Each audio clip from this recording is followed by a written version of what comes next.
This country chapel may be the earliest design of the American architect Frank Lloyd Wright.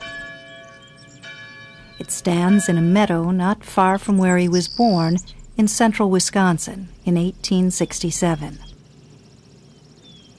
Wright's uncles farmed the rolling fields surrounding the family's land. The architect would later write that his early life in the rural Midwest put nature at the center of his vision. I think one of his missions was to create an American architecture, one that was not dependent upon other places and other times for its aesthetics.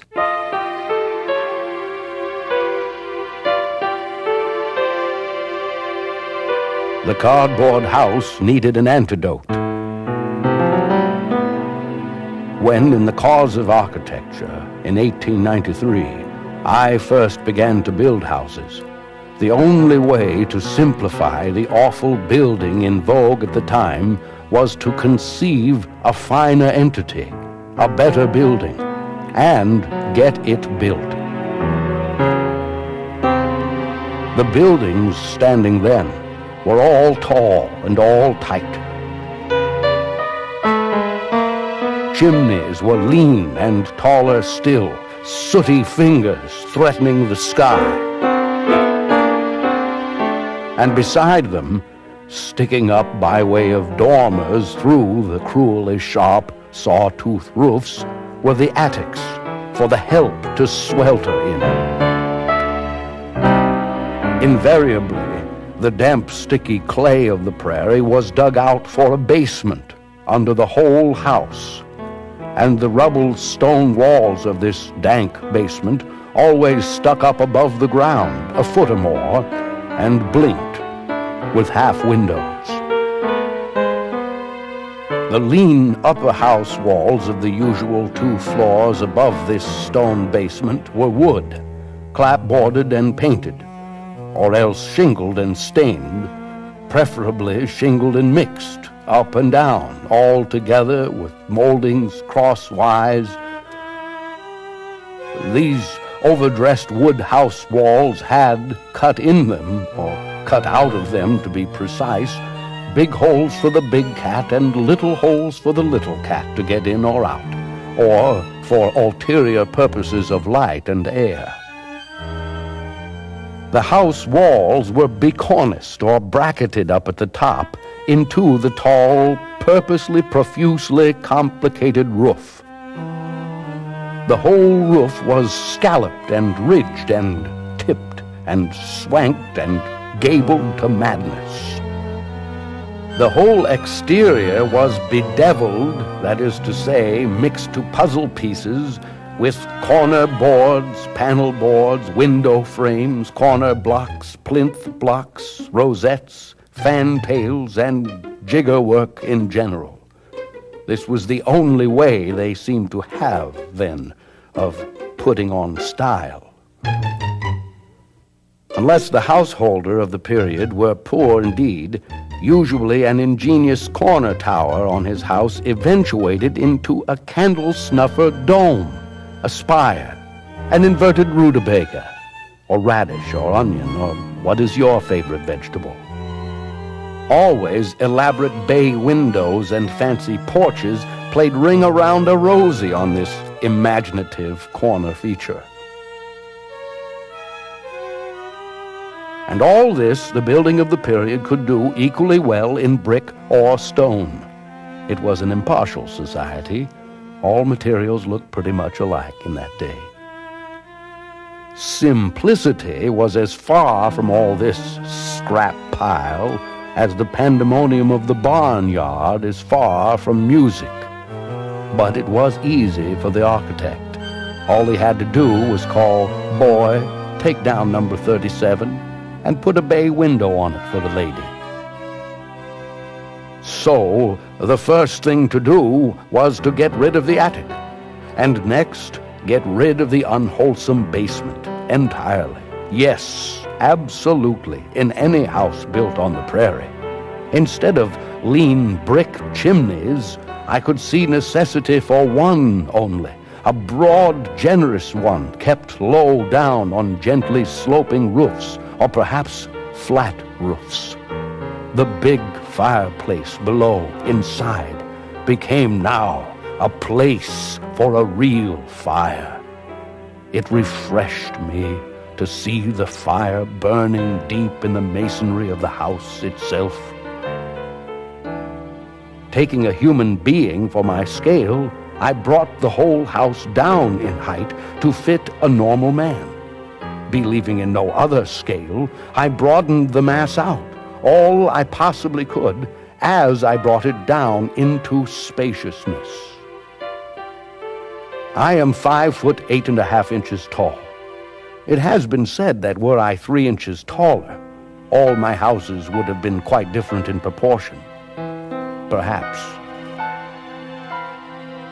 House walls were now to be started at the ground, on a cement or stone water table that looked like a low platform under the building. But the house walls were stopped at the second-story windowsill level to let the rooms above come through in a continuous window series. Here was true enclosure of interior space, a new sense of building, it seems. At this time, a house to me was obvious primarily as interior space under fine shelter. I liked the sense of shelter in the look of the building. I achieved it, I believe.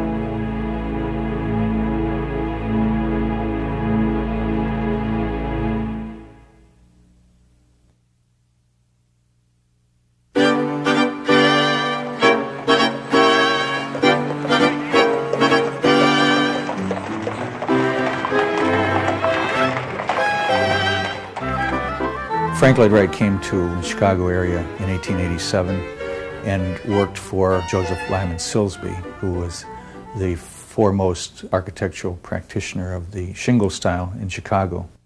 In a sense, Silsbee brought the style to Chicago from the East Coast, and it was very popular. It was a natural kind of architecture and quite picturesque, and it was therefore natural for Wright to use that style in his own first home.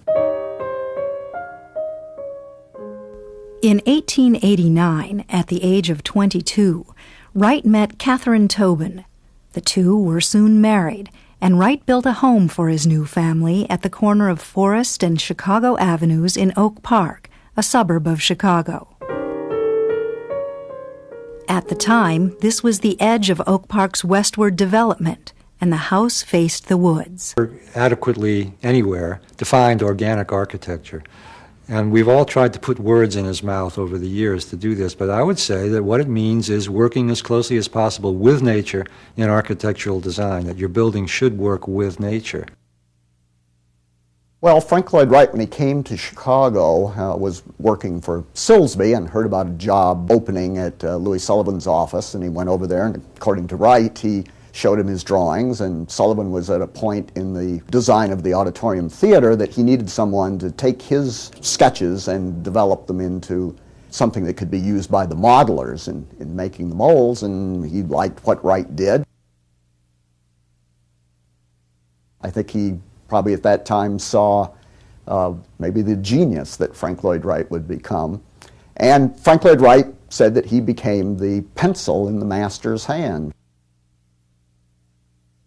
Principles are not invented, they are not evolved by one man of one age, but Mr. Sullivan's perception and practice of them amounted to a revelation at a time when they were commercially inexpedient and all but lost to sight in current practice. One of the things Wright learned from Sullivan was a real sensitivity toward nature, toward using say plant forms as models for ornament, even for floor plans in his houses, and maybe in a larger sense, understanding that nature created in ways analogous to humans' process of creativity.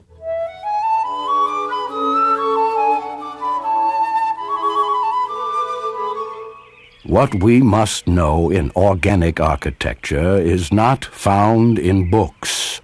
It is necessary to have recourse to nature, with a capital N in order to get an education. Necessary to learn from trees, flowers, shells, objects which contain truths of form following function. Well, Frank Lloyd Wright, of course, loved nature. He writes about it in his autobiography. And the task for every designer using nature is to somehow translate it into something that is usable, because nature is seemingly chaotic. And so geometry is the way to do that.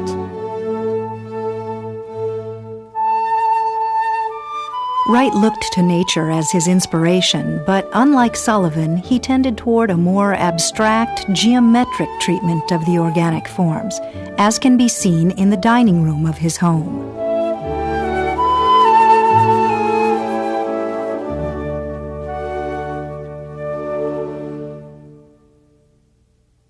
Sullivan's ornament, there was more freedom in it. He used curvilinear elements drawn by hand and so forth. Wright, on the other hand, most of his work was done with a T-square and a triangle. Sullivan's 1891 residence for James Charnley shows the hand of his chief draftsman working alongside his own. There are people who argue that the first modern building in architecture was the Charnley House, which of course was Louis Sullivan's house. Wright drew the drawings, but that's Louis Sullivan's design.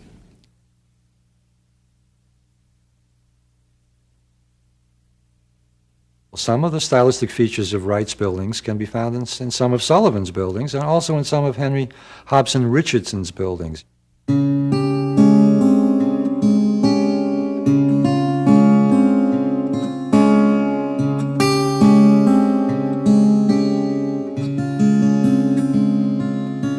If you look at Richardson's railroad stations, for example, you will see roofs and overhangs that remind one of Wright's prairie houses. Well, I think that Frank Lloyd Wright was looking at Richardson architecturally much more than Sullivan. And Richardson was not a great theorist. He didn't really write very much about what he was trying to create. Frank Lloyd Wright's buildings are based on a principle, on a theory, and Sullivan was one of the great American theorists in architecture. Wright often referred to Louis Sullivan as his Liebermeister, or beloved teacher, but the two had a falling out in 1893. Now on his own, the 26-year-old received several small commissions for homes. This Queen Anne reveals the architect's tendency to simplify exterior detailing. Windows of leaded glass are arranged in a continuous horizontal band.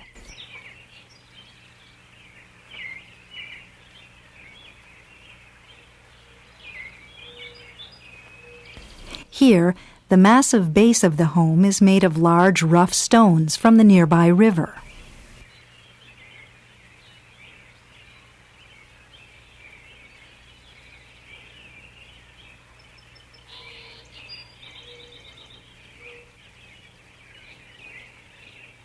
In his remodeling of this Tudor, the overhanging porch roof protects the coach entrance and adds a horizontal emphasis. Hip roofs and broad eaves give a sense of shelter to this home.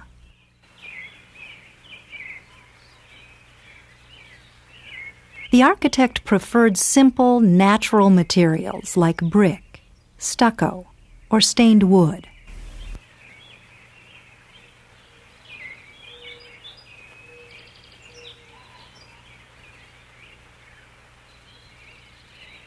Though he had been adapting traditional architecture, Wright soon began formulating an idea for an original American-style house based on Sullivan's organic principles. America, more than any other nation, presents a new architectural proposition. Her ideal is democracy. This means that she places a life premium upon individuality, the highest possible development of the individual consistent with a harmonious whole.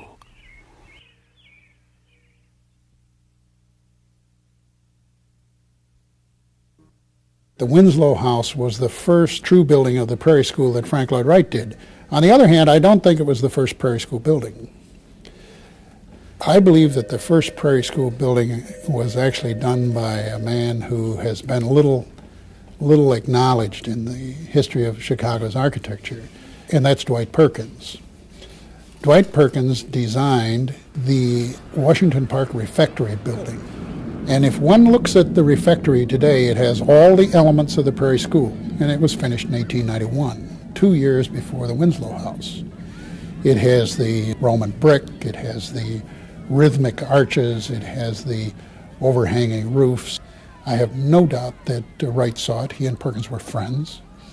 And I believe that the refectory as a commercial public building and the Winslow House as a private home were the two primary original buildings of the Prairie School of Architecture.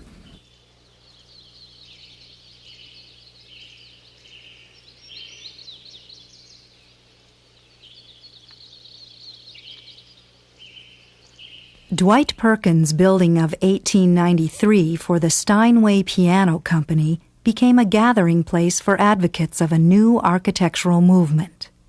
Among them was Frank Lloyd Wright. Perkins built Steinway Hall at Van Buren Street just off Michigan Avenue in Chicago, and in order to partly fill it up, he took space on the top floor and invited all his friends to join him. And what they did was share a drafting room. And this was very important in the genesis of the Prairie School because they were trading ideas. Frank Lloyd Wright seems to have had one of the really dynamic personalities coming out of this whole era. I think that's why people gravitated towards him. They knew that he was going to get good projects and that he was going to be able to defend his aesthetic ideas to the clients. He was going to be able to talk them into doing things that they probably would have never dreamed of doing on their own. To accommodate his growing practice, the architect built a studio adjacent to his home. Things really took a very interesting turn in 1898 when he added the studio, because this was an experiment. It was not unlike his roots in Wisconsin, where a farmer has a barn next to his house and he goes out and works, but he comes home at lunch and plays with the kids and so forth. And Wright wanted to combine his family life and his professional life, and he did it in that way. Several of the architects who had worked with Wright at Steinway Hall now followed him to the Oak Park studio. In Wright's own architectural office, there's Walter Burley Griffin at work. Griffin was a landscape designer and generally is credited with much of the early Prairie landscape designs coming out of Wright's office. William Drummond was oftentimes sent out to the field to supervise the early construction. A freelance designer in his office was the young Marion Mahoney, and she is the draftsperson who really creates the drawings that allows Frank Lloyd Wright to go to the client and say, here's what we really like to do. It's a marvelous coming together and a unique time in history when several people work together to come up with a composite whole. As a result, Frank Lloyd Wright ends up with much of the specific singular credit. The fact is that these houses are contributory designs that many people worked on, and it can only really be likened to a Renaissance workshop. These young people have found their way to me through natural sympathy with the work and have become loyal assistants. For me, one real proof of the virtue inherent in this work will lie in the fact that some of the young men and women who have given themselves up to me so faithfully these past years will someday contribute rounded individualities of their own and forms of their own devising to the new school.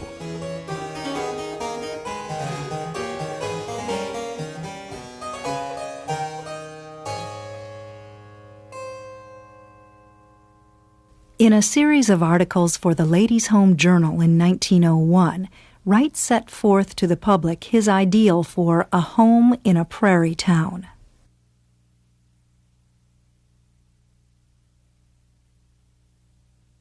Built in 1901, the Bradley House in Kankakee, Illinois, strongly resembles a small house with lots of room in it, shown in the magazine series.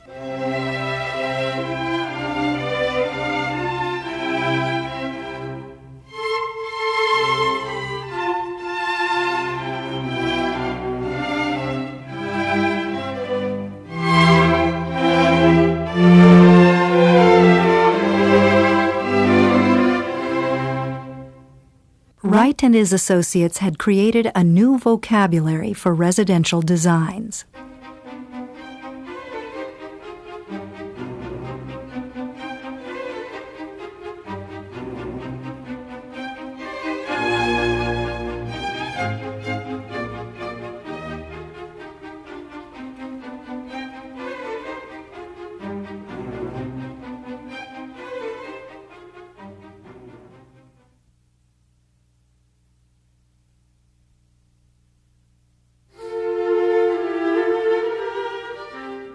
This house, built in 1902 for industrialist Ward Willits, is often cited as Wright's first mature prairie home.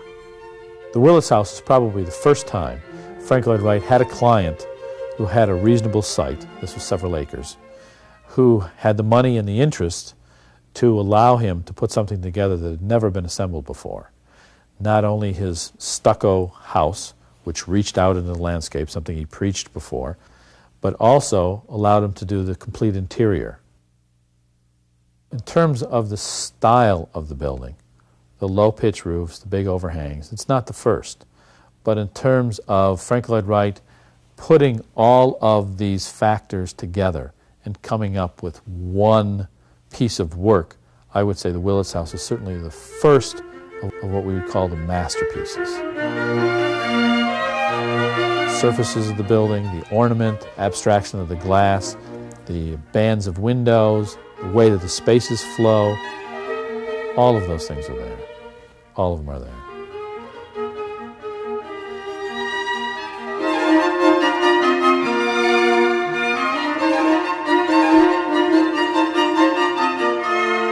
Wood is universally beautiful to man. It is the most humanely intimate of all materials. Man loves his association with it, likes to feel it under his hand, sympathetic to his touch and to his eye. The Japanese understood it best. In Japanese architecture can be seen what a sensitive material, let alone for its own sake, can do for human sensibilities, as beauty for the human spirit.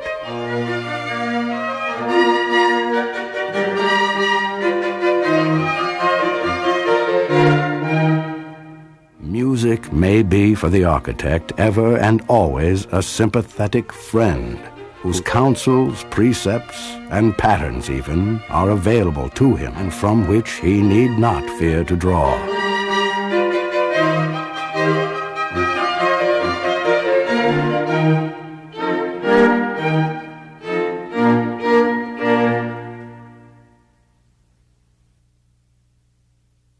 Wright's prairie homes had great appeal to an emerging class of businessmen and engineers who had themselves challenged tradition. He was addressing himself to an identifiable social class with very identifiable needs who wanted a certain kind of architecture and a certain kind of feel in their building and didn't particularly care about history.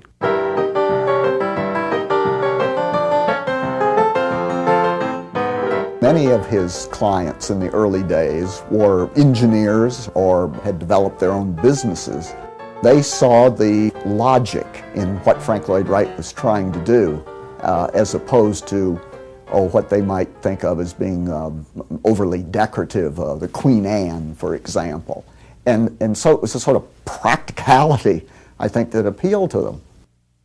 They were not the elite, they were not the Cyrus McCormicks, but they were not middle class either. These were a newly emerged wealthy class. These businessmen were seizing Wright's architecture, were attracted to Wright's architecture as a way of establishing their own artistic connoisseurship. They're grabbing onto the avant-garde here as a way of differentiating themselves from the real elite, which gravitated toward much more conservative design, historic design. So there's a social impetus behind attraction to the prairie style.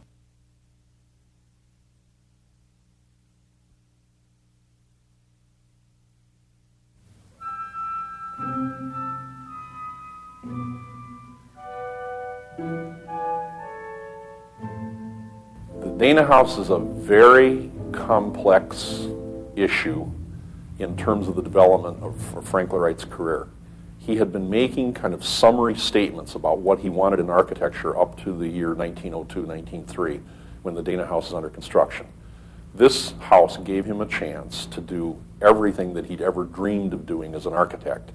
It became much larger, much more elaborate, much more costly, and becomes a kind of design laboratory. Mrs. Dana probably should have gone to a Springfield architect had she wanted something more conventional. And she had very good friends that had known her father that were architects. She chose not to use them. She chose a young, controversial architect from Oak Park to design her a house that was totally unique and very different. And I think she relished that role of being at the forefront of design in Springfield. There were many things that linked these two people. They were both willing to go against the convention of society. In the matter of decoration, the tendency has been to indulge it less and less, in many cases merely providing certain architectural preparation for natural foliage or flowers, as it is managed in the entrance to the Dana House at Springfield. This use of natural foliage and flowers for decoration is carried to quite an extent in all the designs, and although the buildings are complete without this efflorescence, they may be said to blossom with the season.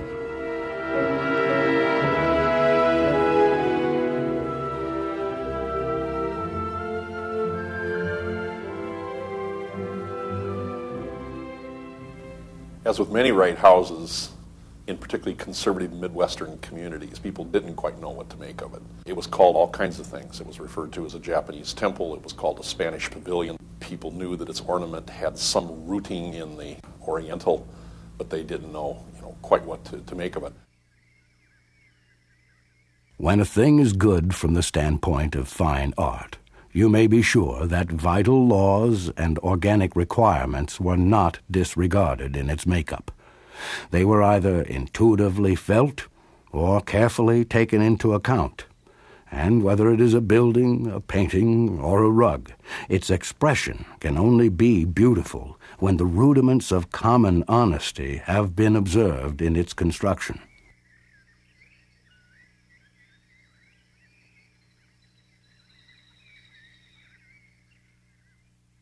I think one of the most important things that Frank Lloyd Wright learned from Louis Sullivan was the integrity of the building and how the building lives or dies by the fact that it fits together.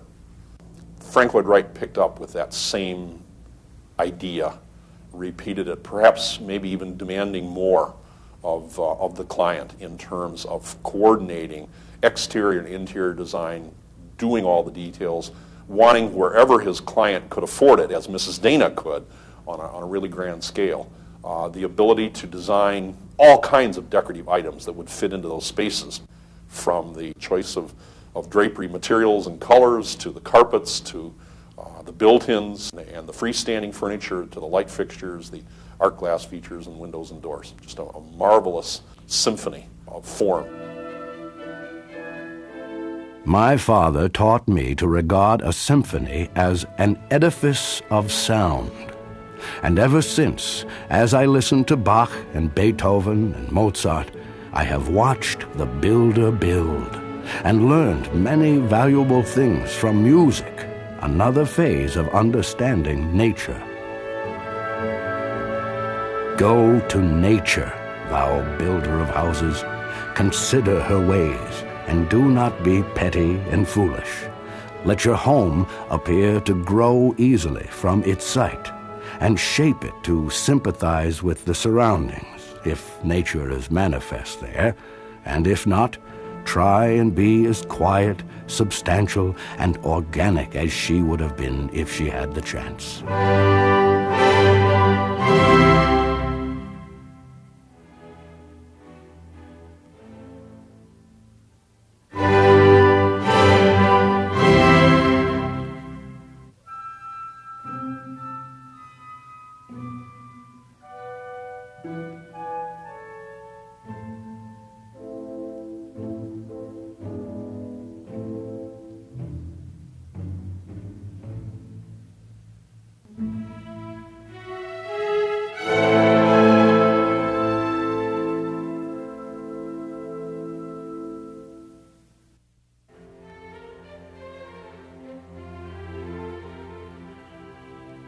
One of the interesting things about Frank Lloyd Wright is that he didn't just pursue one direction. He was constantly exploring many, many different ideas.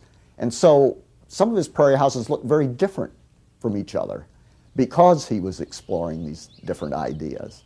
But there were identifiable features common to them all. A horizontal orientation, deeply overhanging roofs, deep eaves, no excavation, no cellar, I should say. So the house sort of caresses and sits gently on the land rather than gouging it out. Spacious porches,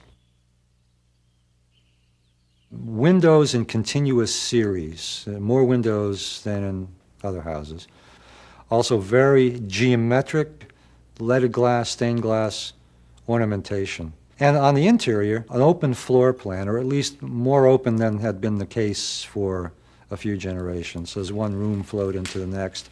So the house was avant-garde in the sense that it seemed to reflect machine age, but at the same time, it opened up and cherished nature more than most other places did. Frank Lloyd Wright wanted to get rid of the box, the house as a box and rooms as boxes, and to let the space flow in and out of the house, out onto the verandas and the terraces and the landscape and the gardens, and also from room to room. He was opening up the walls, both rooms to each other and the inside to the outside. But he didn't want to lose this sense of this great hovering roof that was protecting you. They have a very strong sort of protective feeling about them, almost like a cave. And once you're in this cave, you're sheltered from the physical world, the world of the elements, but also perhaps a kind of hostile social world out there in the turn of the 20th century when cities were changing so rapidly. And what was the objective of the Prairie House? Nurture the family. In a sense, create a modern farmhouse where the family could sit around the kitchen stove, now the living room hearth, in a plan that opened up so that people on the first floor could see and sense each other everywhere. And in that sense, it was a very old-fashioned house.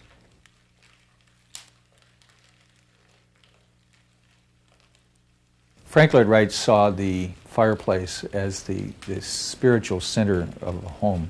And this, again, came somewhat from his roots on the farm, where there wasn't necessarily electricity or gas, and the fireplace was the cooking center and the source of heat and light. Stability represented by a warm hearth was always in his mind, and he always provided that for every one of his clients.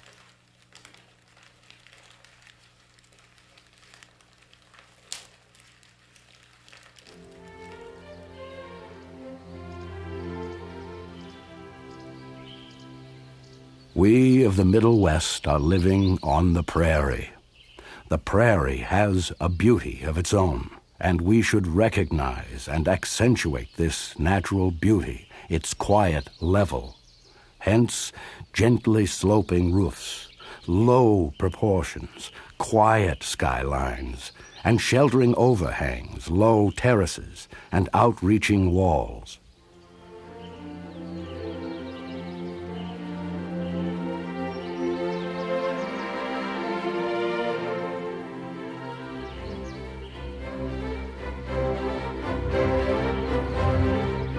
I've been interested for years in how Wright got people into his buildings. You come in under a low roof into a little anteyway, and then maybe you turn a corner, and then suddenly you burst out into a big space.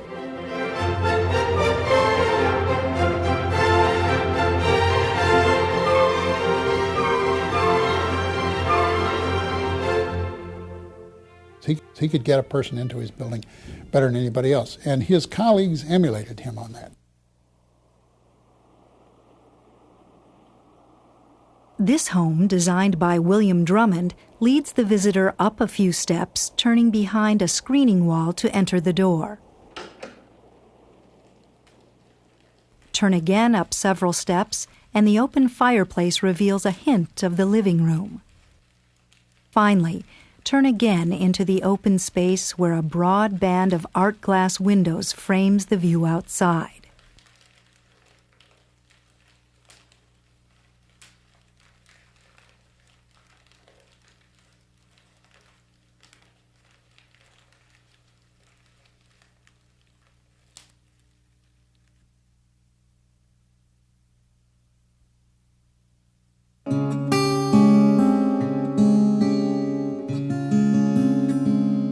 Basically what that term, Prairie School, refers to is a group of architects who had been Wright's apprentices for a while, supplemented by other architects, some of whom had worked for Louis Sullivan, supplemented by a third group of architects who had worked for neither and maybe didn't even live in Chicago, but were much impressed by the work and began to design in that manner. Walter Burley Griffin had his training at the University of Illinois, so he was already an architect when he came to work for Frank Lloyd Wright.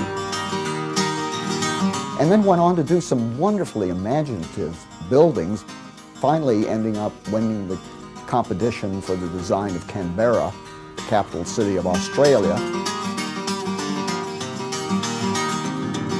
Anyone who's done any work in this field can recognize Griffin's work versus Wright's work. It's a little heavier, it's more muscular, if you will. I don't want to suggest that it isn't as elegant.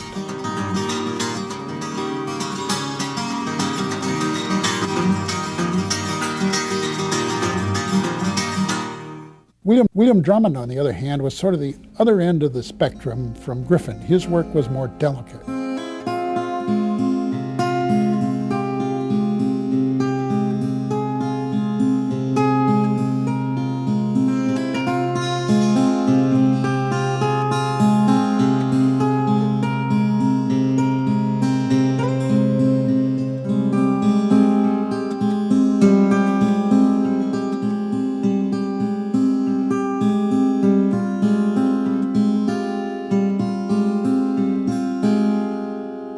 I think that Marion Mahoney was even more tied to nature than Frank Lloyd Wright was. And you can see it in her renderings in Wright's studio, how the most delineated and detailed parts of her rendering were the trees and flowers and plants, and the buildings were almost these restful interludes of blank space. So to her, architecture should be subservient to nature, not compete with it. She was very rare. She was the first woman licensed as an architect in the United States, only the second woman to graduate with an architectural degree from MIT, and probably one of only a handful of women practicing in the United States in the late 19th century and early 20th century.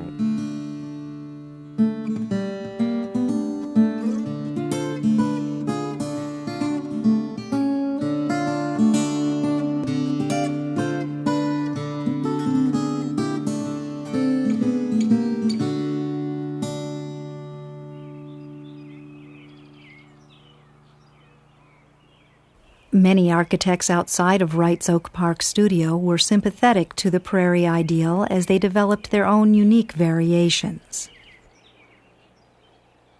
George Mayer is definitely part of the Prairie School, but he kept to his own path, you might say. I believe Mayer and Wright actually worked for Silsbee at the same time. You can identify a George Mayer house. It's clearly of the Prairie School, but it's very different from what Wright did. Many of his houses had very similar details with the arched roof over the entry. He used, as the other members of the Prairie School did, leaded glass a great deal. He was a very fine architect.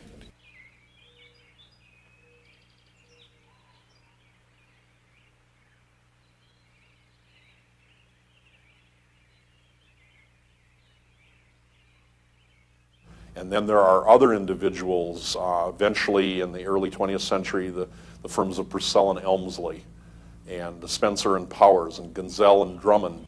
Many of these individuals were associated with either Sullivan or Wright in some capacity. Not that they necessarily worked for them, but they were very knowledgeable about their designs.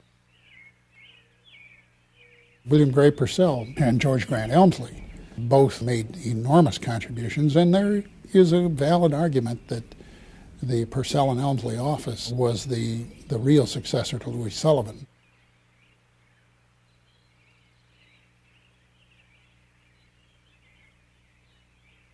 The estimates seem to be about 30 architects scattered across the Midwest who had no formal association, but who were identified as working in the same manner. And that manner was really invented by Wright. Others may have made variations, and some very nice variations in some cases, but basically the ideas came from Wright. There are some people who argue that Frank Lloyd Wright did it all and the rest were imitators. I don't believe that at all. I believe that Frank Lloyd Wright was essentially first among a large number of equals.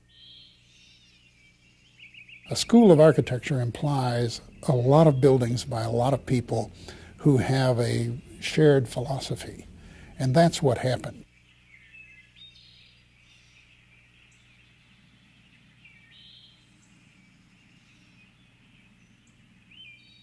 Up to about 1908 or 9 or so, Frank Lloyd Wright felt that he was, in fact, passing the torch to a new generation, although it wasn't a generation's age difference. But there came a moment in his life, for other reasons, that he began to think that those architects to whom he had passed the torch actually had stolen the torch. So it depends on what moment in time you look at Wright as to what his opinion about all this was.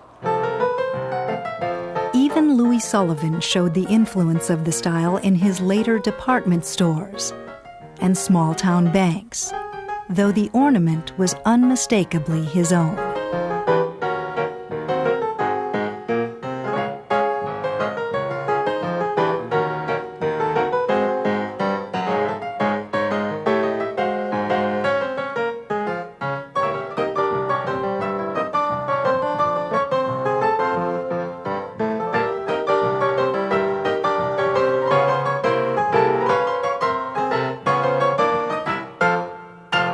In the Ladies' Home Journal series, Wright had earlier proposed construction of a fireproof house for $5,000, which would use reinforced concrete for walls, floors, and roof. The technique would now be used in the construction of Unity Temple in Oak Park. He had a problem with Unity Temple. Like most churches, particularly Unitarian churches, they didn't have an awful lot of money, and they wanted to do quite a large building. And Frank Lloyd Wright realized almost immediately that the only way they could really build something like this was to use a very inexpensive material. He started off with the building committee and convinced several of the key members that what he was doing was really in the best expression of being conservative. He really appealed to their conservative spirit. Even though it looked entirely different than anything they had seen, they could see the logic of the plan and the arrangement, and the fact that he was using this new building material was economical, and it was hard to argue with. Plus, Frank Lloyd Wright was a very persuasive man. The fundamental principle of all architecture is that the form must fit the function.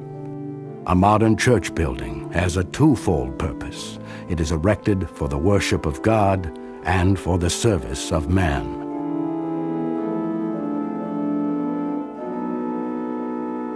He wanted you to enter the auditorium through a lower level that you basically looked up through a little slot and could see a little bit of the room. It's intriguing.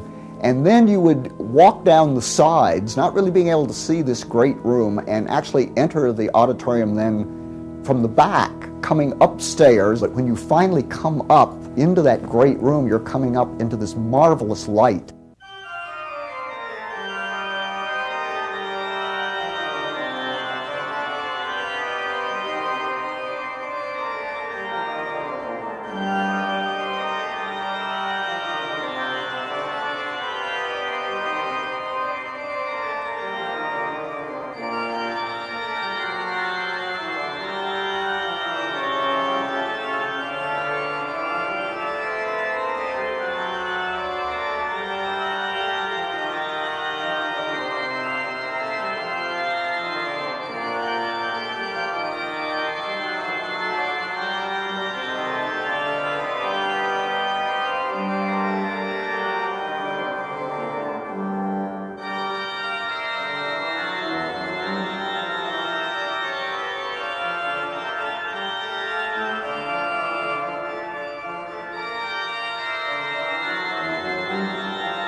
I think it is true that the Roby House is one of the finest expressions of the whole idea of the prairie house.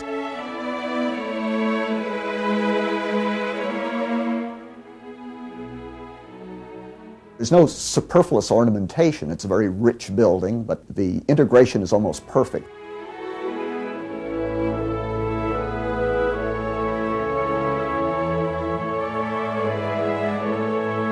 Main space on the second floor with the living room and dining room, virtually one room separated only by this large fireplace. Almost a perfect expression of that one room idea that Frank Lloyd Wright had. Self-denial is imposed upon the architect to a far greater extent than upon any other member of the fine art family. The temptation to sweeten work, to make each detail in itself lovable and expressive, is always great, but that the whole may be truly eloquent of its ultimate function, restraint is imperative.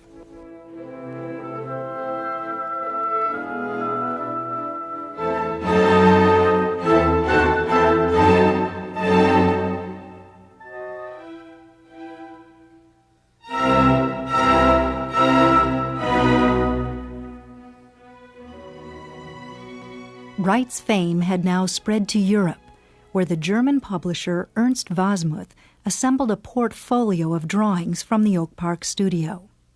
The Wasmuth portfolio became a manual of inspiration for the modernist movement. The Prairie School was the beginning of modern architecture in the world. I don't know any architect of merit today in the world that does not acknowledge at the very least, a great appreciation of Frank Lloyd Wright. Wasmuth had invited Wright to Berlin to supervise production of his portfolio.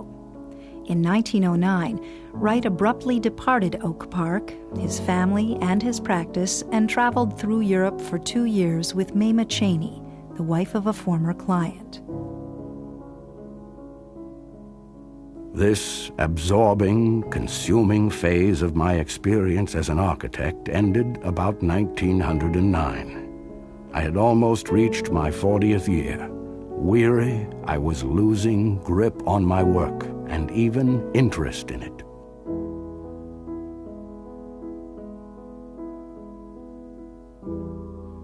The Prairie architects continued designing in their manner for several years to come.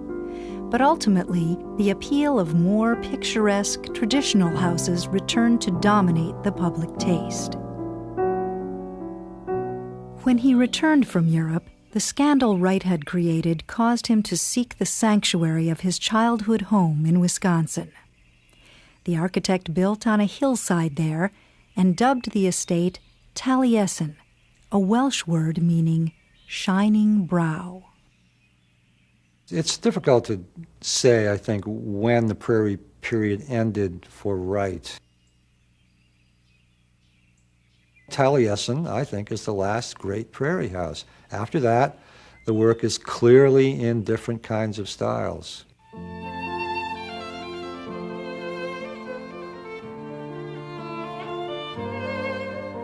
More dramatic elsewhere, perhaps more strange, more thrilling, more grand, too. But nothing picks you up in its arms and so gently, almost lovingly cradles you as do these Wisconsin hills.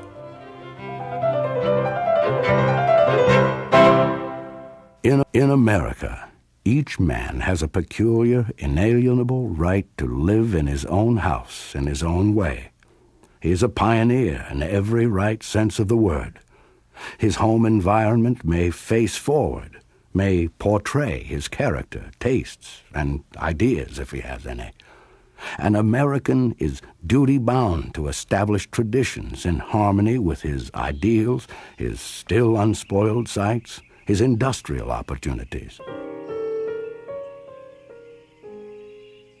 A truly noble architecture is a definite possibility, so soon as Americans really demand it of the architects of the rising generation.